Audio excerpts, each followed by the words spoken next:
Olá, tudo bem, meus queridos, minhas queridas? Vamos lá, vamos continuar nosso curso. Estamos tratando dos crimes sexuais, né, dos crimes contra a dignidade sexual, lá previsto no Código Penal Brasileiro, na parte especial, a partir do artigo 213, né? Então, estamos dentro desse contexto e vamos agora, na aula de hoje, falar sobre as suas disposições gerais. As disposições gerais são aquelas que estão no finalzinho do título, que ela vai servir para todos os capítulos compreendidos dentro daquele título, tá certo? Então, vamos lá. Antes de mostrar na própria legislação, começar, peço para todos aquilo que vocês já estão acostumados, e mesmo acostumados, não sei porque vocês não fazem. Vamos lá, nos ajudem. Isso é importante para a gente continuar o nosso conteúdo. O que é? Dá um joinha, vai lá curtir aqui na nossa aula ali, tá gostando do nosso conteúdo, tá gostando do nosso trabalho, dá um curtir aqui, é importante pra gente, é importante pra gente levar esse conteúdo a todos. E se não for inscrito ainda no canal, também entre aqui embaixo, inscreva-se no canal, ative o sininho para receber notificações. Dúvidas? Qualquer outro comentário, qualquer outra necessidade que tiver de falar sobre as nossas aulas, entre nos comentários aqui abaixo, deixe a sua mensagem, deixe suas dúvidas, e a gente, na medida do possível, vamos responder. Ok? Vamos lá, então. Vamos colocar aqui na tela o que nós vamos tratar. Então, nós vamos falar das disposições gerais, né? Nós estamos falando lá do... Deixa eu subir aqui. Nós estamos falando dos crimes contra a dignidade sexual. É esse capítulo que já falamos, né? Dos crimes contra a dignidade sexual. Então, é o título 6 do Código Penal, da parte especial do Código Penal brasileiro. Convido a vocês, para quem não assistiu ainda, a explicação maior do que é dignidade sexual, explicação dos delitos em espécie, de estupro, propriamente dito, que é o primeiro aqui, e assim por diante, os demais, peço que acessem nosso canal, nos vídeos, vou deixar no finalzinho desse vídeo, vou deixar uma link de inscrição ali para vocês, para já irem direto no crime de estupro e começar a partir dali sobre esse contexto aqui, para quem não viu ainda, tá? Convido para frequentar o nosso canal aqui e assistir. Vamos lá. Os crimes contra a dignidade sexual, ele tem o capítulo 1, vai falar sobre a liberdade sexual, ele vem vou mostrar aqui crimes por crimes. Então, ele tem o estupro no capítulo 1, depois ele vem violação sexual mediante fraude, vai falar importunação sexual e vem o assédio sexual. Né? Com isso, ele encerra o capítulo 1 e aí criou o patchwork, né? A nossa aberração legislativa, o capítulo 1A. Aí ele vem e trata do registro não autorizado de intimidade sexual, que é o 216B. Depois ele abre o capítulo 2, que é dos crimes contra o vulnerável, que daí é aquela explicação do conceito de vulnerável, o que é vulnerável, né? Aquelas 3 hipóteses de vulnerável. Menor de 14 anos, deficiente mental que retira o discernimento, né, para a prática de qualquer ato sexual, e aquele momentaneamente vulnerável, que não pode oferecer resistência momentânea. Então, a partir desse conceito, a gente tem o estupro de vulnerável no 217A, depois nós temos a corrupção de menores, 218, satisfação da lascívia mediante a presença de criança ou adolescente no 218A, favorecimento da prostituição, outra forma de exploração sexual ao adolescente ou vulnerável, no 218B, divulgação de cena de estupro, ou estupro de vulnerável, ou sexo ou pornografia, no 218C, né? E com isso ele vai abrir o capítulo 3, que está totalmente revogado, né? Não precisamos tratar de capítulo 3.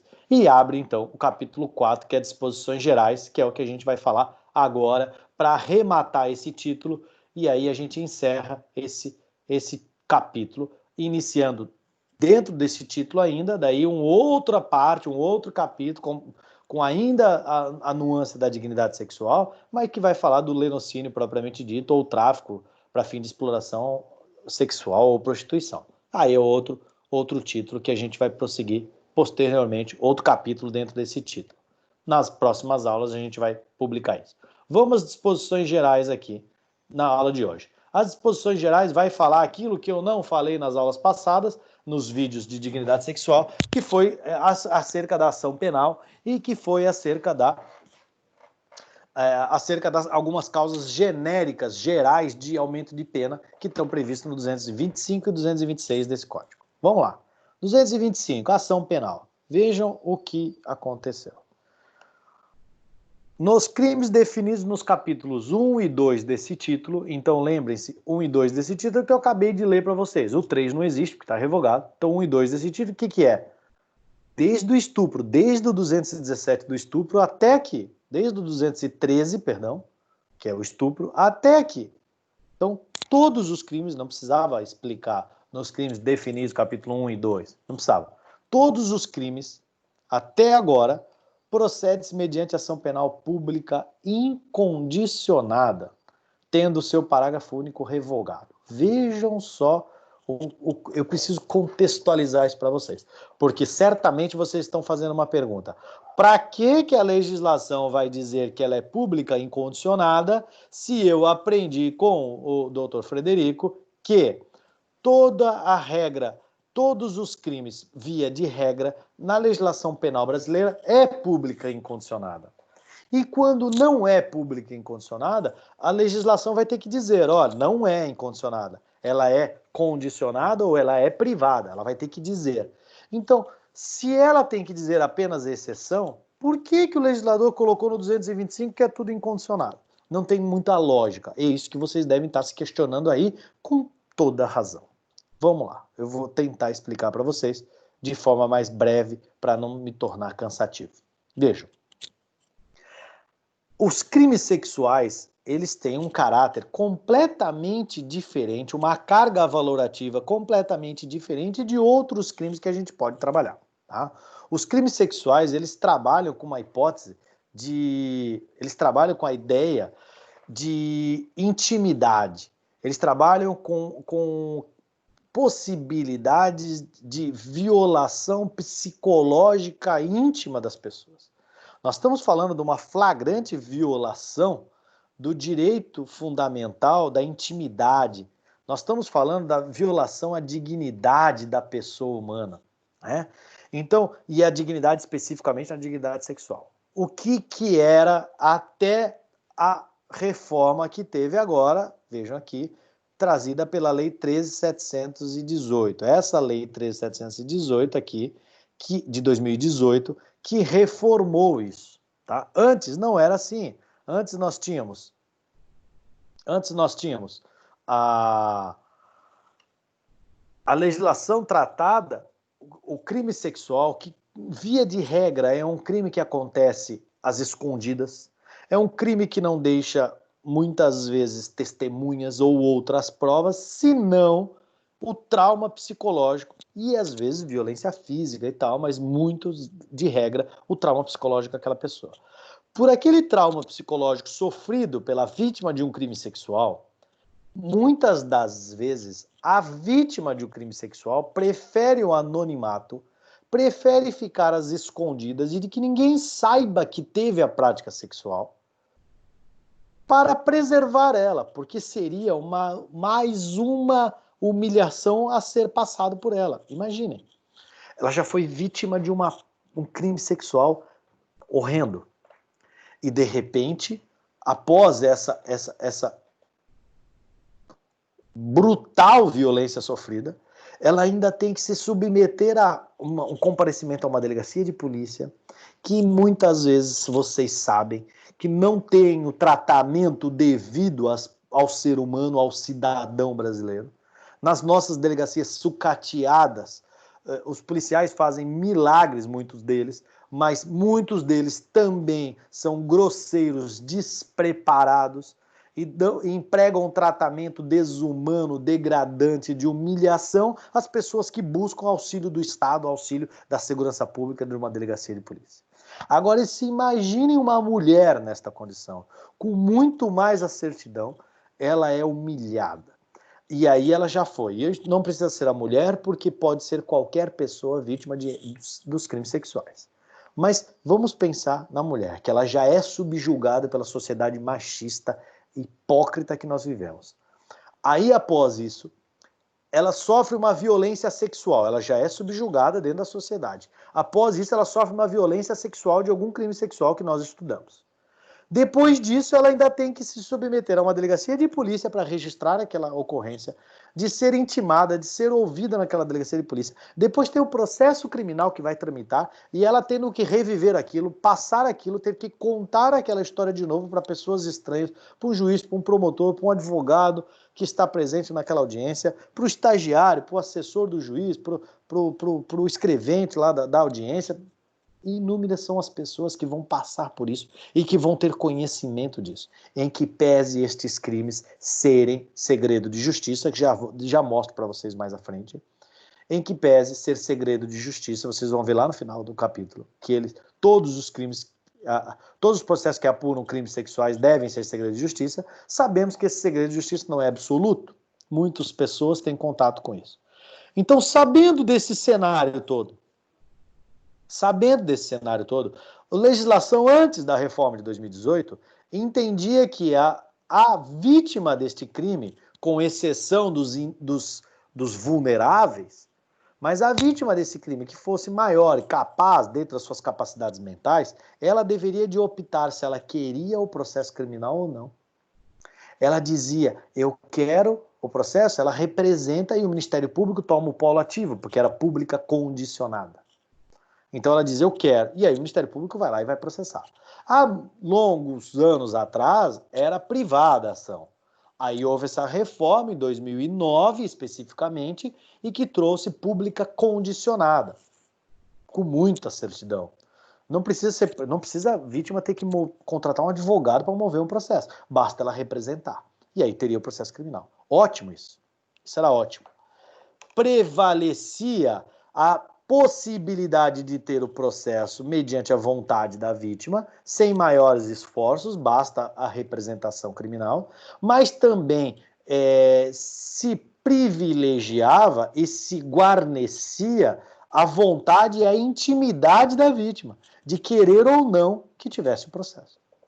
Ela precisaria representar se ela quisesse, se ela não quisesse, ficava por isso mesmo. Então, muitas das mulheres optavam pelo silêncio para que não ter que reviver a violência sofrida, não ter que se expor à sua intimidade a um número indeterminado de pessoas e sofrer aqueles constrangimentos inerentes ao próprio procedimento apurado. Ok? Só que em 2018 tudo isso mudou. Em 2018 veio o legislador, por isso que está escrito ali no 234, no 225, por isso que está escrito ali, o legislador veio e falou assim, olha, agora é tudo incondicionado, não interessa se é com violência, sem violência, se é vulnerável, se é menor de 14 anos, não interessa nada. Se é maior, pessoa capaz, sadia, não interessa nada. Vai ser tudo incondicionado. Todos os crimes sexuais vão ser incondicionados. Essa é a regra para o capítulo todo, para o título todo. Tá? Portanto, tirou esta possibilidade de opção que existia por parte das vítimas. Né? Agora nós temos tudo incondicionado. Penso eu que não é a melhor solução apresentada. Há falta de aprumo metodológico e técnico-jurídico para essa mudança legislativa. Fica aqui a minha crítica, mas de qualquer forma respeito a opinião diversa e acho que vocês devem estudar um pouco sobre isso daí também. Tá? Então, bastaria também, se fosse o caso, a revogação do artigo 225. Simplesmente revogava, faria a escrita como está aqui, ó, revogado, olha aqui, revogado, e pronto. Ou seja, se tivesse revogado, iria para a regra geral. A regra geral, o que é? A regra geral é que a ação penal seria pública e incondicionada. Então não precisava estar expressamente escrito. De qualquer forma, é a técnica legislativa, digamos assim, está aqui escrito. Ok? 226, vamos para a causa de aumento de pena do 226. 226 vai dizer assim, a pena é aumentada, então a pena aumentada, lembrando que nós estamos falando de todos os crimes previstos nesse título, tá? Todos os crimes previstos até aqui, até o 226. Então a pena aumentada, de quanto? De quarta parte, então uma majorante, se o crime for cometido com concurso de 2 ou mais pessoas. Então vamos lá, 2 ou mais pessoas. Como é que eu posso compreender isso daqui? Pega qualquer crime sexual, de regra, por enquanto, pega um assédio sexual, por exemplo, uma importunação sexual, e aí são duas pessoas que estão cometendo esse delito.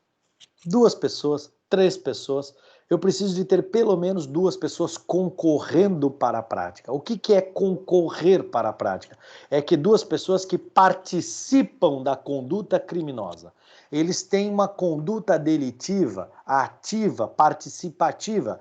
Pode ser omissiva a sua conduta, mas ativa no sentido de participar, ao liame subjetivo entre os sujeitos que participaram, né?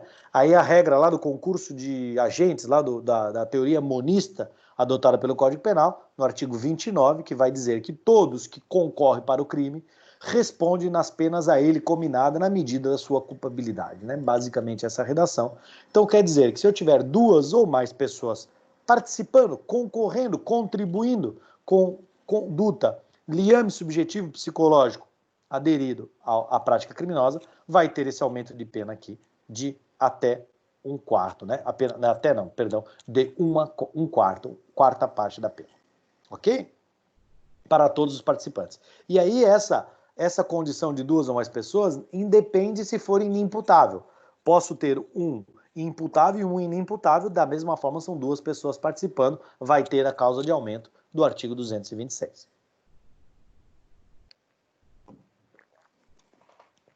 Inciso, eu já fiz essa explicação um pouco mais lá no crime de furto, que eu convido vocês a assistir no nosso canal, aqui lá tem a aula sobre o crime de furto, e aí eu falo melhor dessa qualificadora, que é idêntica à do crime de furto, dos crimes patrimoniais. Vamos ao inciso 2. Então, o inciso 2 vai dizer, vai aumentar de metade se o agente for ascendente, padrasto, madrasta, tio, irmão, cônjuge ou companheiro, bastante interessante essa diferenciação, tutor, curador, preceptor é o professor, né? Ou empregador da vítima, ou porque qualquer outro título tem autoridade sobre ela. A ideia é basicamente essa redação final aqui. Que tem autoridade sobre ela. Por qualquer título tem autoridade sobre ela. Então o cônjuge, o tutor, um ascendente, sempre tem autoridade sobre a vítima. Tem um maior poder de influência, um maior poder de intimidação. Por isso aumenta a pena. Inclusive porque também, infelizmente, além de ser mais reprovável a conduta, é uma das práticas mais comuns nas nossas praxis que a gente analisa. Então, a gente vê muito comum os crimes sexuais, infelizmente, acontecerem no âmbito doméstico, nas relações de pessoas mais próximas, mais íntimas, como padrasto, madrasta, ascendentes em geral, pai, mãe, irmãos, tio, né, cônjuge. Então, sempre são essas pessoas o maior número de incidência dos crimes sexuais. Tá bem? A única exceção que vai ter que não se aplica esse aqui se for empregador da vítima, aqui, ó, por exemplo, né, não se aplica ao assédio sexual. Vamos lá no assédio sexual. Por quê? Porque o assédio sexual do 216A, aqui o assédio sexual, já é condição sine qua non que seja superior hierárquico. Então, para ser superior hierárquico, eu tenho que ser superior hierárquico para cometer assédio sexual. Eu não posso ter também um aumento de pena previsto aqui no 226, né? Aumento de pena por ser empregador da vítima no assédio, porque seria bis in idem. A mesma condição de superioridade hierárquica serviria para duplamente punir a pessoa. Então é proibido no Brasil, né, o princípio do no bis in idem, né, não pode ter uma dupla punição pelo mesmo objetivo, ok? Pela mesma condição. Inciso 3, revogado, e o inciso 4, então, vai aumentar de 1/3 a 2/3, e aí é uma legislação de 2018 de novo, essa mesma 13.718 aqui alterou sensivelmente, né? E alterou também esta parte aqui para incluir esse inciso 4. Esse inciso 4 foi incluído e foi dito o seguinte, olha só, atentem-se comigo aqui. Primeiro, o estupro coletivo é uma figura, como disse já na aula passada, que eu convido vocês a assistirem a aula passada no nosso canal, que é a aula referente à exposição, à divulgação, à publicação de cenas de sexo, né, cenas de nudez, que eu falei na aula passada. As pessoas que publicam, que divulgam ou que registram e tal. São os dois crimes que eu falei da aula passada. 216B e 218C. Tá? Nesses dois crimes, eu citei para vocês que um dos motivos que ensejou aquela incidência criminosa, daquela prática, daquele crime, é o fato de um crime que existiu, um estupro coletivo que existiu na cidade do Rio de Janeiro contra uma menina, uma porção, salvo engano, acho que 30 homens praticaram estupro contra a menina. Aquilo é o quê? É um estupro coletivo. O que é o coletivo? O coletivo vem na ideia de reunião de um número maior de pessoas. Eu tenho que ter pelo menos 2 pessoas. No mínimo 2 pessoas. Da onde vem essa explicação, doutor? Tá aqui, ó. A linha A, ele vai explicar. Então, o inciso 4º vai aumentar de 1/3 a 2/3 e o crime é praticado, a linha A, mediante concurso de 2 ou mais agentes. Isso é o chamado estupro coletivo, tá? Eu tenho que ter 2 ou mais pessoas praticando daquele estupro, eu vou ter esse aumento de 1/3 a 2/3.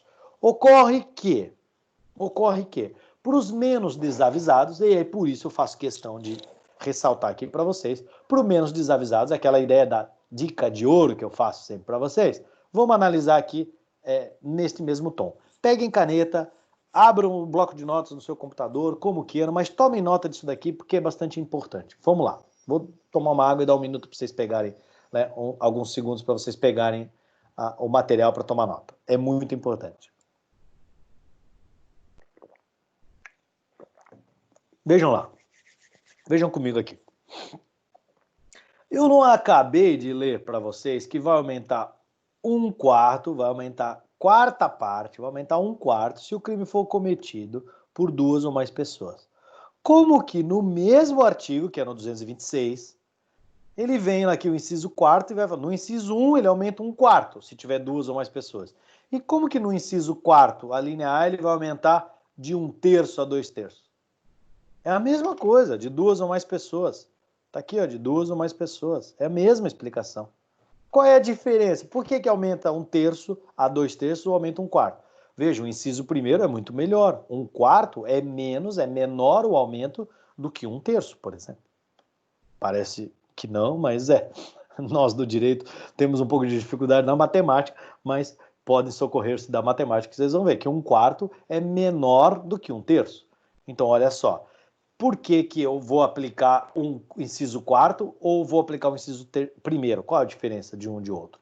Porque aqui o aumento de 1/4 é para todos os crimes contra a dignidade sexual. Assédio sexual, importunação, violação sexual mediante fraude, corrupção de menores, qualquer crime que está ali dentro desse capítulo, menos o estupro. Por que menos o estupro? Porque o legislador criou a figura do estupro coletivo. O legislador criou a figura do estupro coletivo, que quer dizer o quê? Se eu tiver um estupro com 2 ou mais pessoas, o chamado estupro coletivo, grupal, como queiram, a pena é aumentada de 1/3 a 2/3. Agora, se eu tiver outro crime com concurso de 2 ou mais pessoas, aumenta 1/4. É diferente o tipo de aumento, porque o estupro é entendido como uma prática mais grave dos crimes, de todos os crimes sexuais. O estupro é o mais grave de todos os crimes sexuais, logo, o estupro coletivo tem que ter uma penação diferenciada, maior. Foi essa a opção legislativa, é flagrante aqui um recrudescimento penal, né? Um aumento, esse movimento que teve aí de pacote anticrimes, de movimento de recrudescimento penal, aumento de penas, o law and order aqui, né? E aí, com isso, tratou de uma exceção para o estupro. Há um aumento de pena de 1/4 sempre que um crime sexual for cometido com 2 ou mais pessoas. Agora, se for estupro, o aumento é maior ainda, é de 1/3 a 2/3. Tá bom? Essa é a explicação que eu teria para tratar para vocês. E, finalmente, nós temos uma figura também muito criticada pela doutrina por enquanto, tá? Porque falta um pouco de semântica, falta um pouco de hermenêutica devida para a gente interpretar o que seria o corretivo, né? Há uma carga de fatores aqui, de preconceitos e de falsos conceitos que vai deixar um pouco o vácuo nessa explicação. Mas vamos lá, dentro do que consigo propor aqui para vocês dentro do que a gente está atualmente mais adotando. Estupro corretivo vai dizer o quê? Vai aumentar a mesma coisa, né, de 1/3 a 2/3, se for praticado. Estupro corretivo, qual que é ele? Aqui. Para controlar o comportamento social ou sexual da vítima. Controle de comportamento social ou sexual da vítima. O que é este controle de comportamento? Aí é que é o grande problema. Comportamento social é tido, a norma foi colocada dentro de um contexto, esse comportamento social ou sexual seria absurdamente e infelizmente naqueles pais, naqueles padrastos, naqueles ascendentes, naquelas mães, madrastas, que acabam forçando os seus filhos, muitas das vezes, a manterem relações sexuais, a praticarem atos sexuais com heterossexuais, para afirmar o seu comportamento, a sua orientação sexual, para afirmar o seu comportamento sexual social, para se adequarem com a sociedade, comportamento social sexual da vítima. Entendem-se, entende, e aí por isso essa nomenclatura, esse aumento de pena, que determinado menino que está com dúvida da sua sexualidade, está com dúvida da sua orientação sexual, e de que ele acaba se relacionando com relacionamentos homoafetivos, e que os pais, muitas vezes, os ascendentes, os padrastos, madrastas, não conseguem aceitar aquilo, e acaba levando o menino num prostíbulo, contratando uma prostituta para aquele menino, forçando o menino à prática do ato sexual, para que ele aprenda como deve se comportar sexualmente de forma social. Esse é o contexto. Então, nisso, mesmo que às vezes você pode pensar, mas como é que eu posso achar que isso é um estupro? É um estupro, muitas vezes, por parte do pai que força o filho a praticar o ato sexual com uma outra pessoa, a fim de que o objetivo do pai é de que ele se relacione com a mulher, por exemplo. Que o relacionamento dele seja heterossexual, ou da menina seja heterossexual.